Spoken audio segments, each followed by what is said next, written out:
Get your dirty hands off my counter before you ruin something that costs more than your truck. The Ridgecrest Savings and Trust lobby went absolutely silent. Not the polite quiet of people minding their own business. The frozen, electric silence of people witnessing something they cannot look away from. A woman stopped signing her mortgage papers mid-signature. A teller's hands hovered motionless above a stack of bills. Somewhere near the back, a printer stopped humming, as if the building itself had decided to pay attention. The man standing at the counter did not move. He did not step back. He did not raise his voice. He did not clench his fists or flush red with anger. He simply looked at the branch manager with steady, patient eyes. The kind of eyes that belong to someone who has watched hailstorms flatten an entire season's worth of crops and found a reason to plant again the following spring. His name was Elias Croft. He was 64 years old. He was wearing a canvas work jacket with a torn elbow. His boots were caked with red clay from the pre-dawn irrigation work he had finished less than 2 hours ago. And the man currently humiliating him in front of a lobby full of witnesses had absolutely no idea that Elias Croft held a controlling ownership stake in the company that owned this bank. Not a small stake. Not a symbolic position. A controlling stake. The kind that came with a seat at the table and the power to end careers with a single phone call. But Elias said nothing about that. Not yet. All I'm asking, Elias said quietly, is for you to phone the issuing institution and confirm the check. That is standard procedure. It takes 5 minutes. Branch manager Preston Cole smiled the kind of smile that isn't actually a smile at all. Confirm what exactly? His voice carried easily across the hushed lobby, loud and deliberate, making sure everyone could hear him. A man who looks like he just finished mucking out a barn stall walks in here with a cashier's check for $2 million, and I'm supposed to just wave it through? He held the check up in the air between 2 fingers, the way someone holds something they find distasteful. Let me tell you what I see, Preston continued. I see a document that doesn't match the person presenting it, and in my 17 years of banking, that's always been a red flag. Elias's jaw tightened, but his hands stayed flat and open on the counter. That check, he said with careful precision, is drawn on Harborview Community Bank, serial number 3847-2291. You can verify it right now. Call their commercial transactions desk. I'll wait as long as it takes. Preston's smile sharpened into something colder. I don't need to make any calls. He lowered the check slowly, still holding it as if it were contaminated. I've been in this industry long enough to recognize a problem when it's standing right in front of me. The silence in the lobby stretched like a wire pulled too tight, and then Preston Cole gripped the check with both hands, looked Elias Croft directly in the eyes and tore it in half. The sound echoed off every hard surface in the building. A woman near the back audibly gasped. The torn pieces fluttered down to the counter and rested there between them like the remains of something that had once mattered. Get out of my bank, Preston said. Elias Croft looked down at the pieces of his $2 million check. He didn't reach for them. He didn't shout. He looked up at Preston Cole with those same steady eyes, and he said something so quietly that only the people closest to the counter could hear it. This was never only about a check. And in that moment, if Preston Cole had been paying any attention at all to the words instead of his own performance, he might have understood what kind of trouble he had just created for himself. He wasn't paying attention. The morning had started the way most mornings started for Elias Croft, in darkness, with the smell of cold earth and the distant sound of wind moving through the upper orchard. He had been out on the property since 4:15. Croft Mountain Farm occupied 840 acres of ridge and valley land that Elias's grandfather had first cleared in the 1940s. The eastern slopes held the apple and pear orchards that produced the fruit sold to regional grocers and, in the better years, exported as far as the Pacific Northwest. The lower fields ran wheat and soybeans on a rotating schedule. The western boundary, where the land dropped into a narrow creek valley, was covered in old-growth timber that the family had never touched, partly because it was impractical to harvest, and partly because Elias's wife Margaret had loved walking those woods in the early morning, and he had never been able to bring himself to change anything she had loved. Margaret had been gone for 19 months. He still set a coffee cup out for her some mornings before he remembered. The cashier's check in his breast pocket was the result of a sale he had not expected and had taken 3 months to decide to accept. The 17-acre timber parcel on the southern boundary, land that shared a watershed with a protected nature corridor, had been appraised by a conservation development group whose representative had driven 3 hours from the city just to walk the tree line. The number they offered made Elias sit down. $2 million for 17 acres of trees he had never logged, on land he had never considered valuable. He had called his attorney. He had reviewed the documents. He had accepted the certified cashier's check drawn on Harborview Community Bank, folded it into the pocket he normally used for grain receipts, and driven his truck off the mountain and into Mill Haven without once thinking about changing his clothes. He had been banking at Ridgecrest Savings and Trust for 31 years. He assumed that would be enough. He was wrong. The teller who first saw the check was a 29-year-old woman named April Simmons. April had been at Ridgecrest for 14 months. She was still in the phase of her career where she tried hard to do everything correctly, and she had a quiet instinct for reading situations that her training hadn't given her. She had arrived with it. When Elias slid the check through the partition and asked to deposit it into the Croft Family Agricultural Trust account, April's eyes moved across the numbers twice before she looked up. "Sir," she said, keeping her voice professionally calm, "a deposit of this size requires manager approval before I can process it. Would you mind waiting just one moment?" "Take all the time you need," Elias said. April moved toward the back office quickly, her heels precise against the tile floor.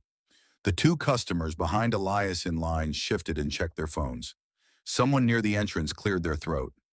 90 seconds later, Preston Cole emerged from the manager's office. He was polished in the way that some people are polished, expensively assembled, carefully maintained, projecting the image of authority without necessarily having earned it through anything other than persistence and a talent for making other people feel small. His suit was charcoal gray, his tie was burgundy silk, his hair was arranged with the attention of someone who considered it important. His eyes swept over Elias from cap to boots and settled on the mud with visible disapproval before traveling back up to the check April had placed on the counter. He picked it up the way you'd pick up something you weren't sure was safe to touch. "Sir," he began, making sure his voice carried, "I'm Preston Cole, branch manager. I'm told you'd like to make a deposit today." "That's right," Elias said, "into my trust account. I've held it here for over 30 years. Preston was already holding the check up toward the light, tilting it theatrically, performing scrutiny rather than practicing it. $2 million, he announced to the room. "That is certainly a substantial figure." He looked at Elias again, slowly, letting the pause do the work he wanted it to do. "For someone in your line of work." Heat moved up Elias's neck. "The agriculture business pays better than most people realize," he said, keeping his voice even. "Does it now?" Preston's tone was pleasant and completely hollow. "Here's my honest concern, friend. When I look at this document, and then I look at the person presenting it, those two things don't add up for me. You understand how that might raise questions for someone in my position." The lobby was perfectly still. "There's a simple way to answer your questions," Elias said. "Call Harborview Community Bank. Ask for their commercial verification desk. Read them the serial number on that check. They will confirm everything in less than 5 minutes." Preston shook his head, slow and deliberate, the way people do when they've already decided the answer and are just waiting for the other person to stop talking. "I've been in this industry a long time," he said. "I know what a legitimate instrument looks like, and I know when someone is trying to pass something through a branch where they think nobody's going to look too carefully." A man in a business suit near the middle of the lobby looked away uncomfortably. An older woman at a nearby desk gripped her purse strap. "What you're describing," Elias said quietly, "is a crime I did not commit. What I'm asking you to do is your job." Preston stepped closer to the counter. His voice dropped slightly, but not enough. "What I'm telling you," he said, "is that you walked into the wrong branch. People like you think a clean-looking piece of paper is going to be enough. It isn't. People like you." The three words hung in the air of the lobby like smoke. Several customers looked at each other. A young woman near the ATM machines reached slowly into her bag and pulled out her phone. An older woman with silver hair and a cardigan She had been sitting quietly at the customer service desk filling out a deposit slip, and she had been watching the entire scene with the focused, unhurried attention of someone who has spent a lifetime studying human behavior. Reached into her purse as well. Her name was Constance Ellery. She was 67 years old. She had spent 32 years as a high school principal before retiring, and she had a gift for recognizing bullies that had never dimmed. She held her phone low, angled carefully toward the counter, and pressed record. At the counter, Elias Croft was very still. Treating a customer with contempt, he said with careful and quiet precision, does not make the check fraudulent, Mr. Cole. It only makes you look like someone who shouldn't be in a customer-facing role. Preston's expression shifted. The pleasant mask slipped, and beneath it was something uglier. Not just arrogance, but anger. The specific anger of someone who is accustomed to being deferred to and has encountered resistance they weren't prepared for. You want to lecture me about professional conduct? He leaned forward slightly, closing the distance between them. You walked into my branch with mud on your boots and a piece of paper that doesn't belong to you, and you're standing there telling me how to do my job. I'm standing here asking you to verify a legitimate instrument, Elias said, which is all I have asked since I walked through your door. Marcus, Preston called toward the rear of the lobby without breaking eye contact with Elias. Come up front. A broad man in a Navy security uniform crossed the lobby with careful, measured steps. His name was Marcus Webb. He was 53 with graying temples and the economy of movement that belonged to someone who had spent years in law enforcement before transitioning to private security. His face showed nothing as he walked, but his eyes were reading the room with professional precision, moving between the branch manager and the farmer, assembling the scene. Stand by the entrance, Preston told him. Our visitor isn't going to be leaving just yet. Marcus positioned himself near the doors, hands clasped behind his back. He said nothing, but Elias felt the weight of it, the calculated trap of being placed between the counter he had approached in good faith and the exit he was now being told he couldn't use. He kept his hands flat on the counter surface where every person in the lobby could see them. I want my check back, he said. Preston laughed. It was a short, contemptuous sound. Your check. He waved it slightly, almost casually. You track mud across my floor, present a document that belongs nowhere near someone in your situation, and now you're making demands. You are holding property that belongs to me, Elias said, each word precise and separate. And what you're doing right now has a name. It's called destruction of legal tender. The lobby went so quiet that the sound of traffic outside was suddenly audible. Marcus shifted his weight near the door. His training was giving him information about this situation that his employer probably didn't want him to have. Preston gripped the check with both hands. His knuckles went white. You want to know what I think of your little scheme? He said. He tore it in half. The sound was like a crack of something breaking. Pieces fell onto the granite counter between them. Preston pointed toward the glass doors. Get out of my bank, and if you're not gone in 60 seconds, Marcus is going to assist you. The pieces of the $2 million check lay on the counter between them. Elias Croft looked at them. He did not reach for them. He did not raise his voice. He did not do any of the things that Preston Cole had clearly been hoping for. The outburst, the scene, the moment that would justify everything that had just happened. Instead, Elias looked up slowly and said 5 words. Put the accusation in writing. Preston blinked. For just a moment, his composure wobbled. What? You've claimed I attempted to commit fraud, Elias said. You've destroyed what you're calling evidence. If you intend to involve law enforcement, I'd like your accusation on paper. Signed, dated, and witnessed. Right now, in front of everyone in this room. The silence that followed was different from the silence before. This was the silence of people recalculating. Preston laughed again, but it was sharper this time. Less certain. You should be worried about handcuffs, not paperwork, old man. Behind the counter, April Simmons had gone very still at her terminal. She had pulled up the account record for Croft Family Agricultural Trust when Preston first walked out. A reflex born from 14 months of watching transactions and learning that the details mattered.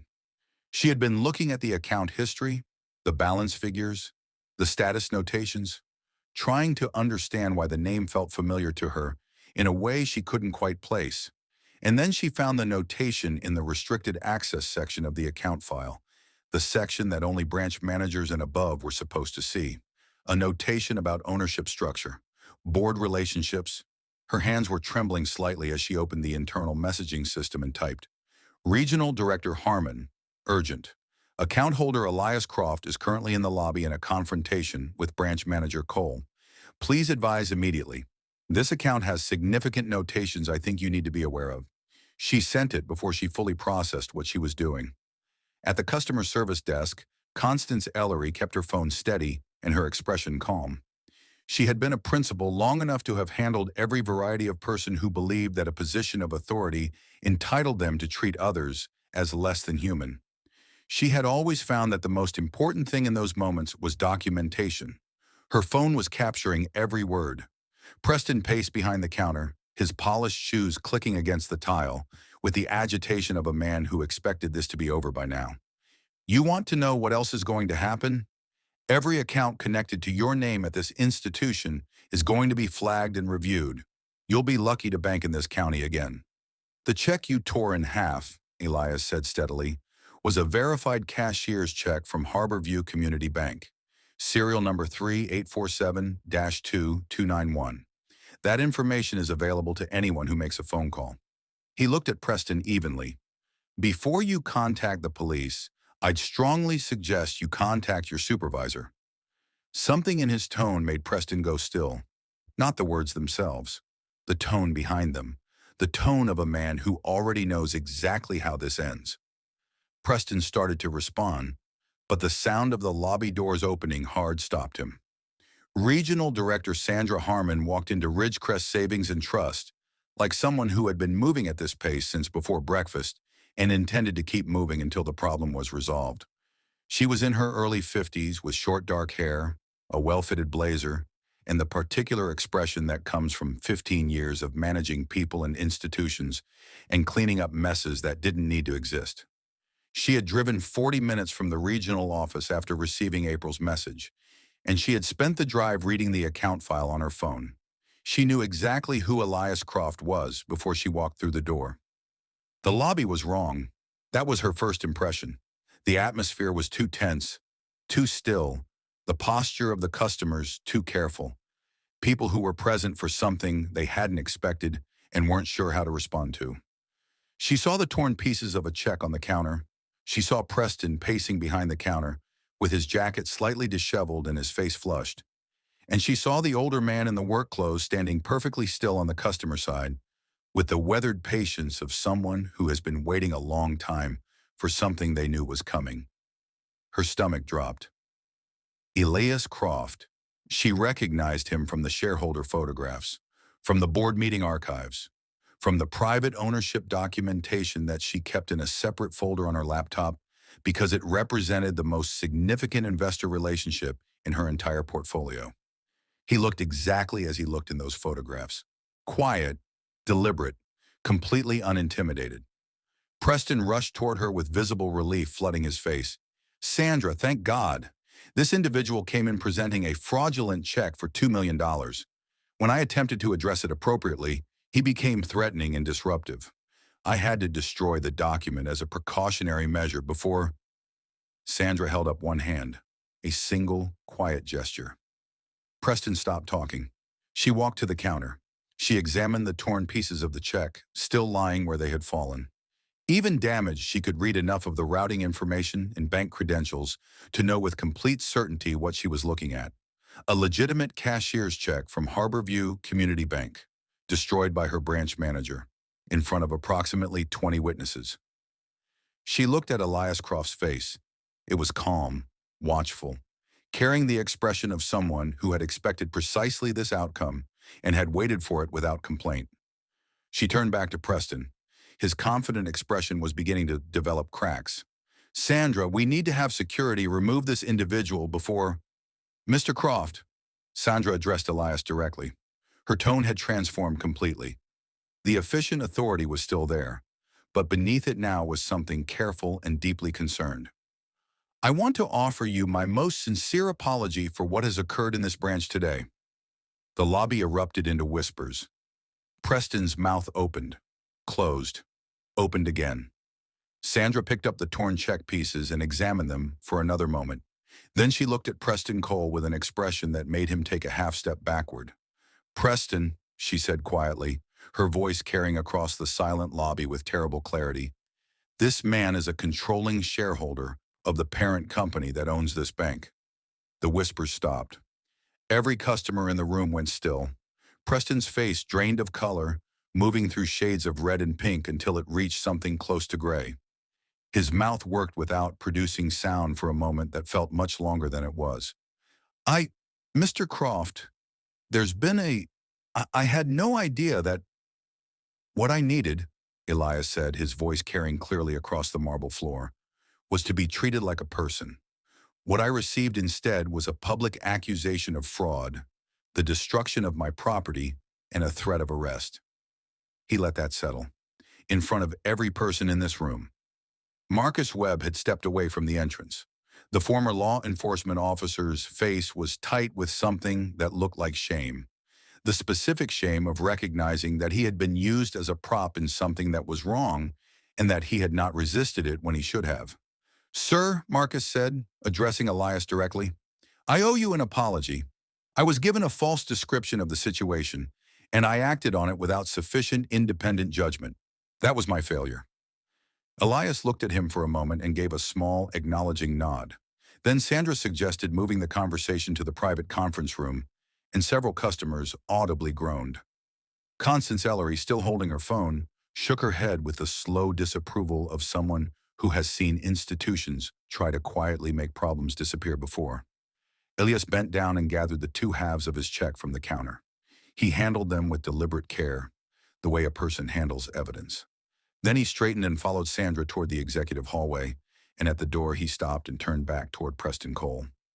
The branch manager was still standing behind the counter, sweat visible on his forehead, despite the climate-controlled air. "Mr. Cole," Elias said, his voice carrying once more through the lobby, "this was never only about one check." The chill that moved through the room was immediate and almost physical. Whatever color had returned to Preston's face left again. In the conference room, Sandra gestured toward the chairs around the polished table and spoke quickly about apologies, disciplinary processes, sensitivity protocols, full account restoration, the choreography of institutional damage control performed with the efficiency of long practice. Elias stood. He placed a folder on the table. It was thick and worn, the manila surface soft from repeated handling, held together by a rubber band that had seen better days. It was the most out-of-place object that had ever appeared in this particular conference room. Sandra's speech slowed, her eyes fixed on the folder with the instinct of someone who understands that the appearance of a thing sometimes tells you everything you need to know about its contents. Elias opened it. Inside were newspaper clippings, photocopied documents, handwritten notes on lined paper, and bank statements from multiple accounts. The organization was methodical and precise, the work of someone who understood that documentation was the difference between accusation and proof. "These are records," Elias said quietly, "of families, black farming families, elderly widows, rural landowners who have held their land for generations, all of them customers of this branch, all of them subjected to unexplained account freezes, suspicious loan reviews, appraisals that came back 30 to 40% below market value." He looked up at Sandra, and then they lost their land. Sandra leaned forward, trying to read the documents. Her voice shifted. The apology mode was gone, replaced by something more guarded. "I'm sure there are reasonable institutional explanations for any irregularities you might have noticed." Elias lifted a section of pages covered in neat, careful handwriting. The ink was blue. The pages had yellowed slightly at the edges. The script was feminine and precise and thorough. "My wife spent the last year of her life trying to prove what this bank was doing," he said. The conference room fell silent except for the ventilation system. Sandra stared at the handwritten pages. The executive composure she had carried through the lobby and into this room began to develop fine cracks along its edges. Margaret Croft had been a librarian for 34 years. That was what Elias said, setting the folder's first section gently on the table. smoothing the pages with his rough hand. She had known how to find information. She had known how to build a record. And she had known from the first time their neighbors lost their farm in a process that made no sense, that something was deeply wrong. He walked Sandra through the pages. The Tillman family, 90 acres held since 1958. Perfect payment history across 4 decades. Payments received on confirmed dates. Same payments marked late in bank records. Late fees accumulating. Loan review triggered. Property appraised at 60% of market value. Foreclosure completed in 4 months. A company called Crestline Property Solutions purchased the land 11 days later. The Beaumont family, 200-acre cattle operation, account access frozen without explanation during the peak revenue month of the year. One payment missed because the automatic transfer couldn't clear. Default proceedings initiated with unusual speed. Land sold at auction for less than a third of its documented worth. Purchased by a holding company called Blue Ridge Acquisitions, LLC. Mrs. Odessa Palmer, 81 years old. 70 years on the same land. Bank representatives told her she was in default and facing immediate eviction. She signed documents she did not fully understand. She was moved to a care facility 6 months later and died there. Her land was developed into a strip mall within the year. Margaret had documented 14 families. In each case, the pattern was identical. In each case, the buyers were shell companies with addresses traced to post office boxes and the offices of a single corporate law firm. "Where did your wife obtain this documentation?" Sandra asked. Her voice was careful now, cautious in a different way than before. "Some came from the families themselves," Elias said. "Some from public records. Some from individuals inside the banking system who had watched this happen for years and were tired of staying quiet." He turned to a page with a hand-drawn map. It showed the county, with colored pencil marks over the properties that had been foreclosed. The marks formed a clear corridor, a straight line running along the route of the proposed Valley Ridge commercial highway expansion. She noticed what was happening to our neighbors, and she started asking why. Outside the conference room, Preston Cole was moving through the bank with the controlled urgency of someone trying not to appear panicked. He approached Marcus Webb near the security monitoring station, where Marcus was reviewing the lobby footage on his tablet. The footage was clear, multiple camera angles, high resolution. Preston's face visible throughout, every word audible. "We need to discuss the recording from this morning," Preston said, his voice low. Marcus looked up from the tablet. "What about it?" "It needs to be edited." Preston said it quickly, cleanly, as if the words themselves might dissolve before anyone could hear them. "For clarity, customer privacy. We should prepare a version that focuses on the resolution rather than the initial misunderstanding." Marcus's finger stopped moving on the tablet screen. "You're asking me to delete portions of the security recording." "Edit. For context, the complete footage doesn't accurately represent—" "I'll need to review the technical requirements," Marcus said slowly. He saved the current file, closed the application, set the tablet face down on the desk. He waited until Preston walked away. Then he opened his laptop, inserted a personal flash drive, and began copying every angle, every timestamp, every audio track to a location that Preston Cole would never be able to reach. Down the hall, 3 members of the bank's communications team were huddled around a computer, drafting a statement. Ridgecrest Savings and Trust regrets any miscommunication that may have occurred during a routine customer interaction. The matter has been resolved to the customer's complete satisfaction, and we remain committed to the highest standards of service for every member of our community. Back in the conference room, Sandra closed Margaret's folder and looked at Elias directly. "Mr. Croft," she said carefully, "I want you to understand that your wife's work here is thorough, and I take it seriously. But I need to caution you that bringing these allegations into a public forum could be damaging to all parties involved, including you and your—" Elias met her eyes without moving. "Good damage," he said quietly, "tells the truth in the places where silence has failed." By late afternoon, Sandra had formally placed Preston on administrative leave and issued a written statement to the staff. But Preston hadn't left the building. He had locked himself into the back office that housed the personnel archives and loan history files, and he had been there for 2 hours. Behind that locked door, his hands were shaking. He dialed a number he had stored in his phone under a false name. It rang twice. Thaddeus Breyer. The voice on the other end was measured and entirely composed, the voice of a man who had made his money by never sounding surprised. Thaddeus, it's Preston. We have a serious situation. The silence that followed was the specific silence of a powerful man calculating. Explain. Preston's account tumbled out in fragments. Elias Croft, the check, the confrontation, Sandra's arrival, the ownership revelation. He got to Margaret's folder and the folder's contents, and his voice cracked on the word corridor. Another silence. Thaddeus Breyer was the chairman and CEO of Breyer Group Holdings, a real estate development company with significant investments across 4 counties. He was also, quietly and deliberately, a member of the board of directors of Ridgecrest Savings and Trust parent company. He was the kind of man whose name appeared on charitable foundation boards and whose photograph appeared in business publications. Always smiling, always perfectly composed, always standing just slightly in front of whoever else was in the frame. What kind of records does he have? Thaddeus asked. Land transfers, foreclosure timelines, the Tillman property, the Beaumont operation, maybe others. His wife had been compiling for over a year before she died. Preston was breathing too fast. He knows about the corridor project, Thaddeus. He knows about the access road. He knows about the acquisition structure. Another pause. Then you need to contain this before he connects what's in that folder to active bank records, whatever that requires.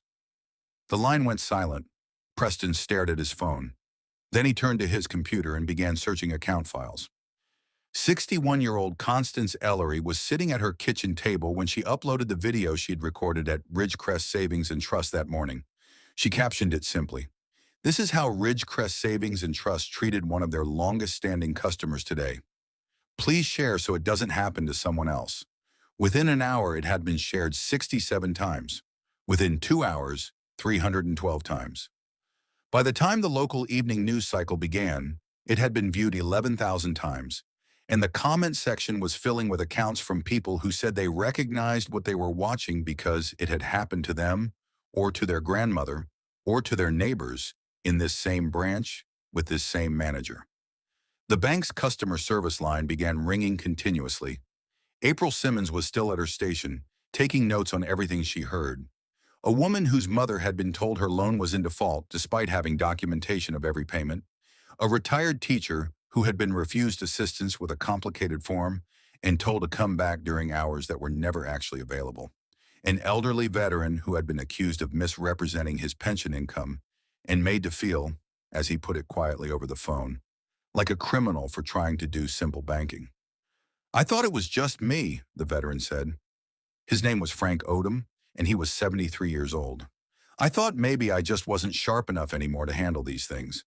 That's what he made me feel like, that I was confused, that I was wrong." April wrote his name down. She wrote all of them down. The pattern she was seeing was no longer the pattern of one bad manager having a bad day. It was the pattern of a system. Elias drove home as the sun was going down. The gravel road up Croft Mountain was familiar enough that he could have driven it blindfolded, every curve and dip memorized through decades of repetition. He pulled up to the farmhouse that he and Margaret had shared for 41 years and sat in the truck for a moment before getting out. The white clapboard siding needed a coat of paint on the north-facing wall.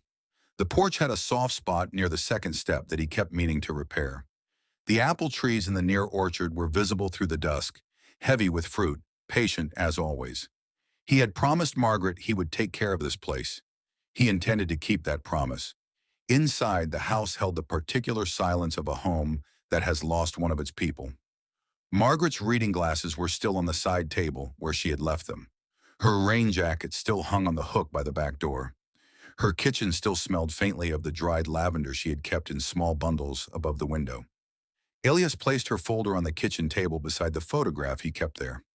Margaret at 63, laughing at something outside the frame, her silver hair loose, her eyes bright with the particular intelligence she carried everywhere.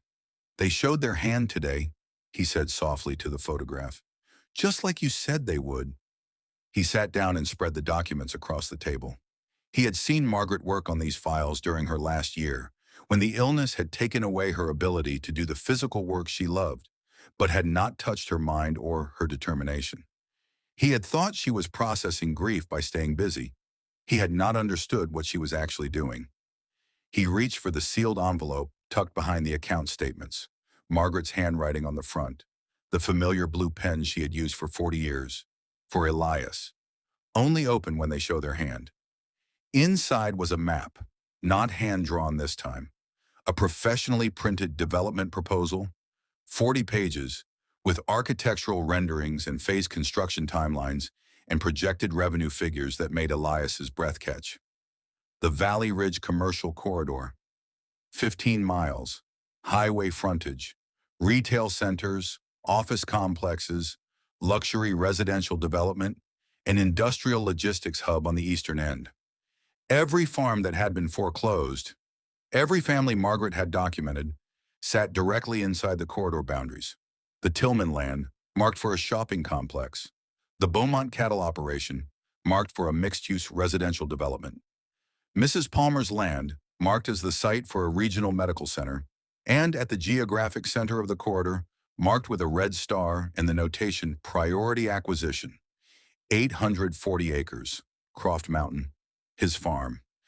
Elias sat back. He read the company name at the bottom of the proposal. Breyer Group Holdings. He turned to the last page. Thaddeus Breyer, Chairman and CEO.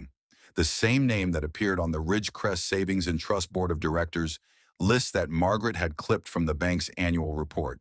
The same man who had approved the lending structure that had destroyed 14 farming families.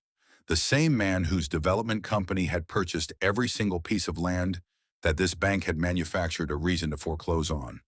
Elias looked at the map for a long time. His $2 million cashier's check suddenly made complete and terrible sense. He had sold only a narrow 10-acre strip along the Southern Creek boundary to a company called Ridgeline Access, LLC, land that flooded every spring and was worthless for farming.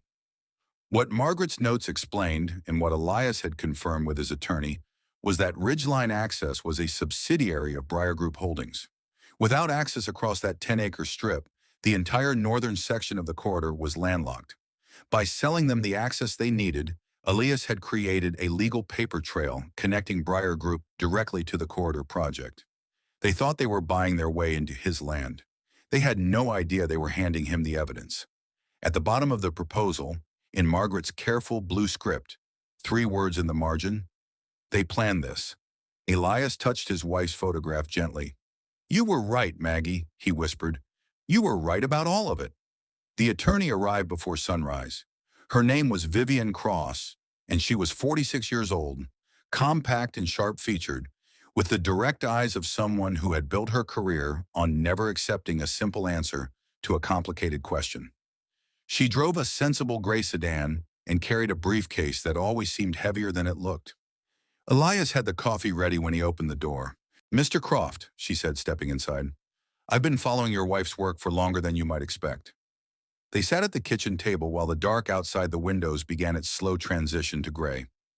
Vivian opened her briefcase and produced a folder with Margaret's name on the tab. "Margaret contacted me 7 months before she passed," Vivian said. "She knew she was running out of time, and she wanted to ensure that if anything prevented her from completing the investigation herself, the work wouldn't be lost." She looked at Elias steadily. "I've been reviewing the land records and the foreclosure documentation and the corporate connections ever since." "She never told me," Elias said. "She was protecting you.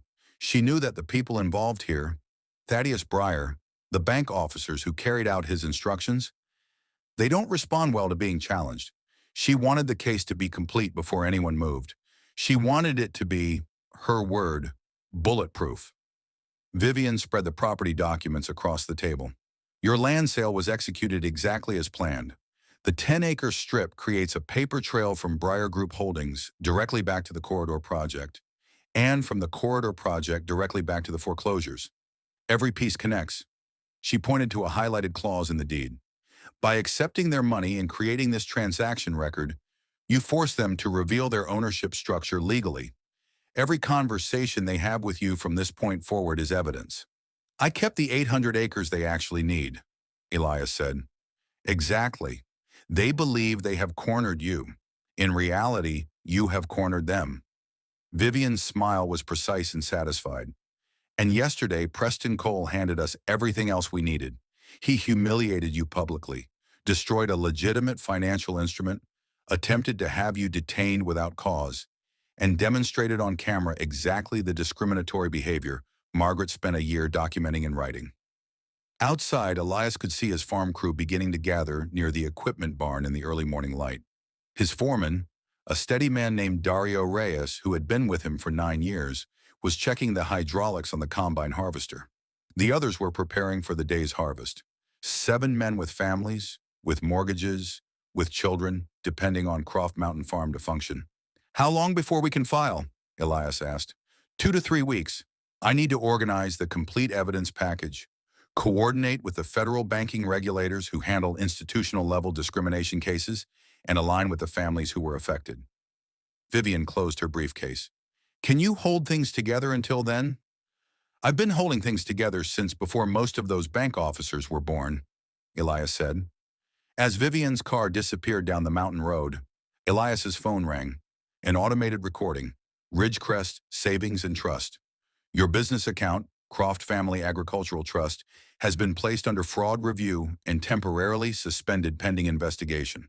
All scheduled transfers and automatic payments have been halted until further notice. Elias stood in the driveway holding his phone, looking across the upper field where Dario and the others were assembled around the equipment. 7 families. Preston Cole had just declared war. Elias walked to the equipment barn slowly and told his crew the truth. All 7 of them, Dario, his younger brother Carlos, Thomas with his 3 kids at home, James, who was 2 months into a truck payment, and the others, listened in complete silence as Elias explained that the bank had frozen the farm's operating account and that payroll would be delayed. He watched their faces and did not look away. My wife just had her appendix out last week, Carlos said. His voice was quiet, not accusatory, just honest. The insurance payment has to clear by Friday. James said, Boss, I missed that truck payment. I lose the truck. I need the truck to get here. Elias held up one hand. Every dollar I owe every person standing in this barn will be paid. Every dollar, every benefit, every promise. I have resources beyond this operating account, and I intend to use them. He looked at each of them. The freeze on that account is not about fraud. It is about someone trying to hurt me by hurting you. I want you to know that. Dario said, We stay. He didn't look at anyone else. He just said it, simply, the way he might report that the irrigation lines were clear. The others nodded. Then let's get to work, Elias said. The harvest doesn't stop because a bank manager has poor judgment. An hour later, he drove down the mountain with Vivian in the passenger seat and 3 passengers in the back. Constance Ellery, who had her phone charged and her footage backed up to 2 separate cloud accounts. Harold Beaumont, 61 years old, who had lost the family cattle operation 3 years ago to a foreclosure that had moved through the court system in 90 days flat. And Dorothy Palmer, who was Mrs. Odessa Palmer's granddaughter and who had driven 4 hours that morning with a folder of her grandmother's documents, determined to be present for whatever was about to happen. They will attempt to separate us, Vivian said as they pulled into Ridgecrest parking lot. They will want private meetings, private resolutions, private agreements with private confidentiality clauses. That is how institutions like this manage problems. They can want whatever they like, Constance said from the back seat. I am done being quiet. Sandra Harmon was waiting just inside the entrance when the group walked in. She moved toward Elias immediately, gesturing toward the hallway. Mr. Croft, I believe it would serve everyone best if we continued our conversation in a more private setting. No, Elias said, not angrily, just finally. Sandra's composure flickered. I understand your frustration, but these are sensitive financial matters that really should be handled. Nothing about what happened in this lobby yesterday was private, Constance said, her voice carrying the authority of 3 decades of managing large institutions full of difficult people. Your manager made that choice. Now you want to move the solution somewhere no one can see it. I don't think so. Harold Beaumont stepped forward. His voice was steady with the specific steadiness of someone who has had a long time to organize his anger into something that could be used. My family farmed 160 acres for 60 years. This bank took it from us in 4 months. I want to know why, and I want the answer given in front of witnesses. Dorothy set her folder on the nearest counter. My grandmother died in a nursing home 8 months after she signed documents. This bank's representatives told her she had to sign. She was 81 years old. She had lived on her family's land for her entire life. Sandra looked around the lobby. Customers had stopped pretending to read brochures. Mr. Croft, she said carefully, I have been authorized to discuss a compensation package for the incident that occurred yesterday. A significant package with a full written apology and documented assurances that, in exchange for what? Vivian said. Not a question. Sandra hesitated one beat too long. A confidentiality agreement, Vivian said. No public statements, no press, no social media, no cooperation with any regulatory inquiry. No, Elias said. Mr. Croft, what happened to me yesterday was one morning. What happened to Harold's family, and to Dorothy's grandmother, and to 14 other families I can name, was years, planned, executed by this institution, and you want to settle that with a check and a silence clause. He looked at Sandra steadily. Then we have nothing to discuss. He led his group toward the door. That night, Elias came home to smoke. The smell hit him from 30 yards away. Not the smoke of something burning freely, but the contained, targeted smoke of a small fire in an enclosed space. He ran to the barn. The main doors were open, which was wrong. He never left them unlocked. Inside, the office corner was burning. File cabinets stood open. Drawers had been pulled out and their contents scattered. Papers were burning in an overturned waste bin. He seized the extinguisher from the wall mount and killed the fire in less than 2 minutes, working through the smoke with the efficient movements of a man who has spent his life managing real emergencies.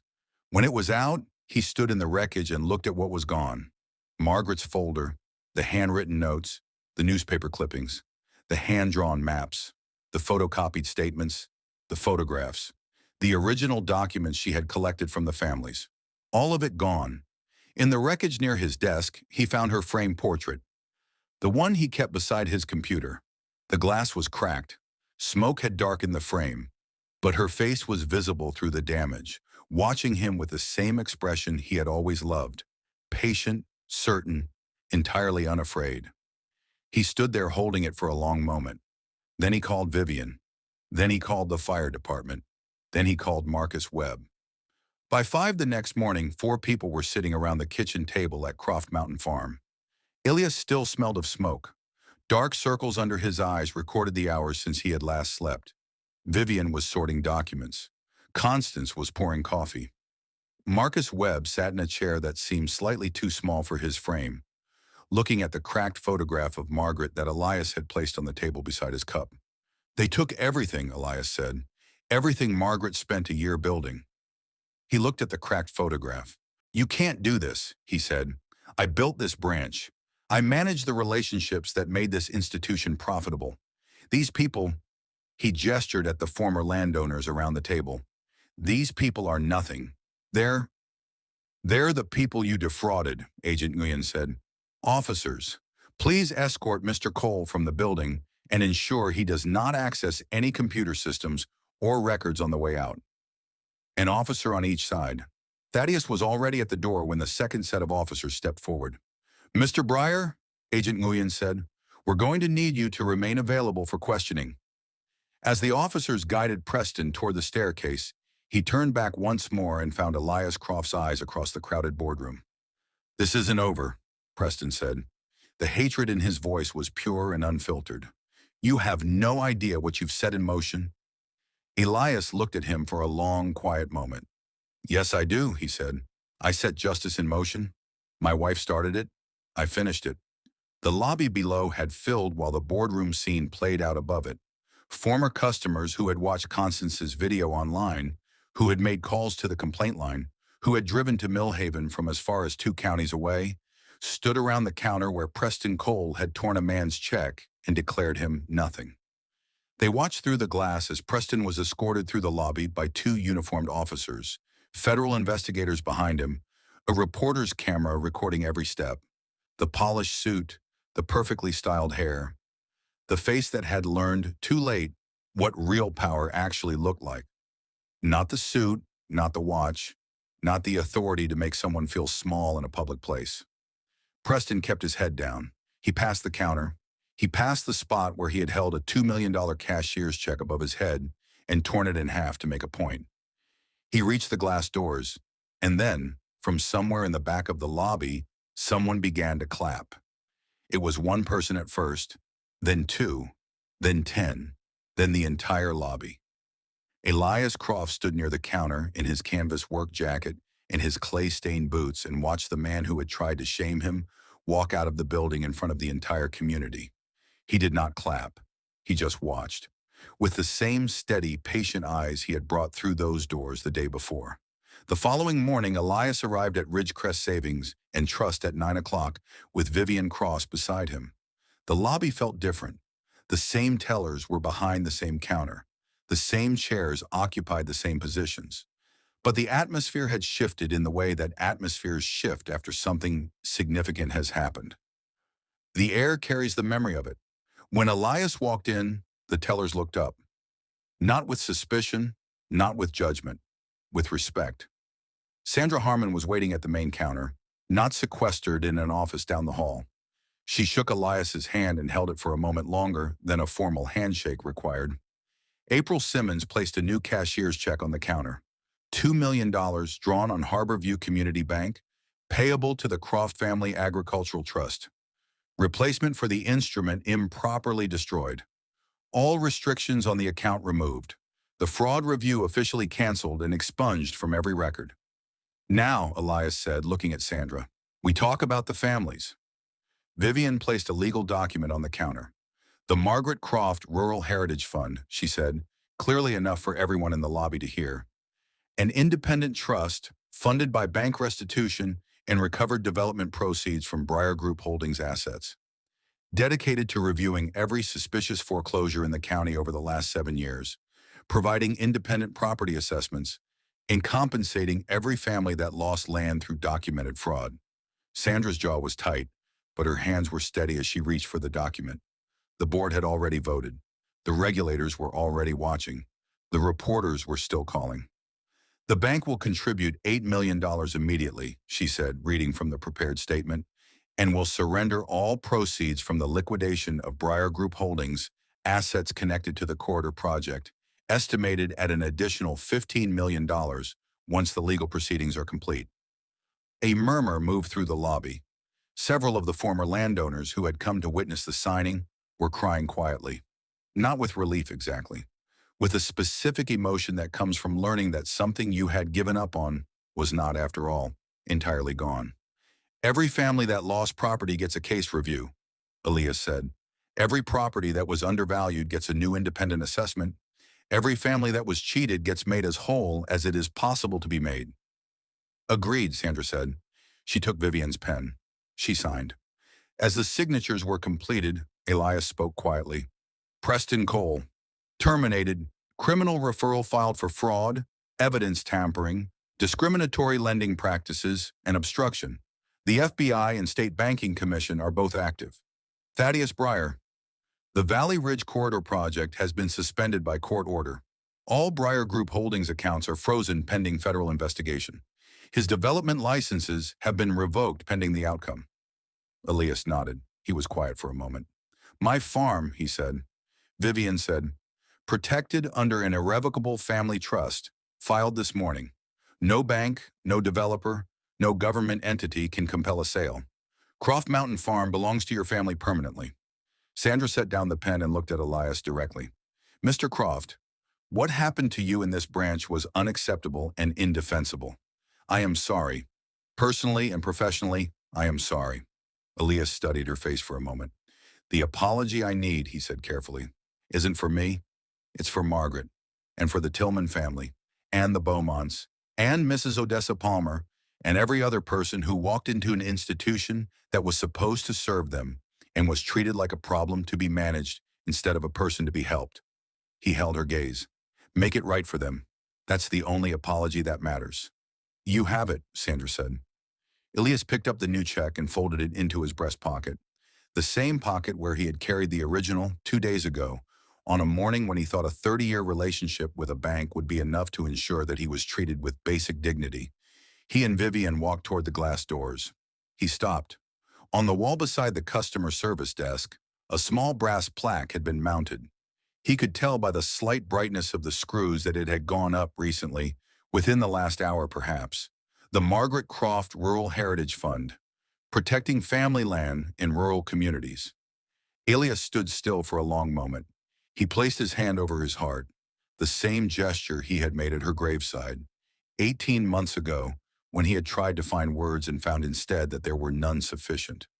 She had spent her final year in great pain, documenting the systematic theft of her neighbors' inheritances, building a case she suspected she would not live to see concluded, trusting that the truth, if carefully enough preserved, would eventually find its way to light. She had been right. She was almost always right. He pushed through the glass doors and walked out into the morning light, still wearing the same jacket with the torn elbow, still wearing the same clay-stained boots, walking away from the building that had tried to make him feel like nothing, and toward the 840 acres of mountain and orchard and timber and memory that would now belong to his family for as long as any of them chose to work it. If this story moved you, share it with someone who needs to believe that patience and truth are still the most powerful things a person can carry. And subscribe. The next story is already waiting.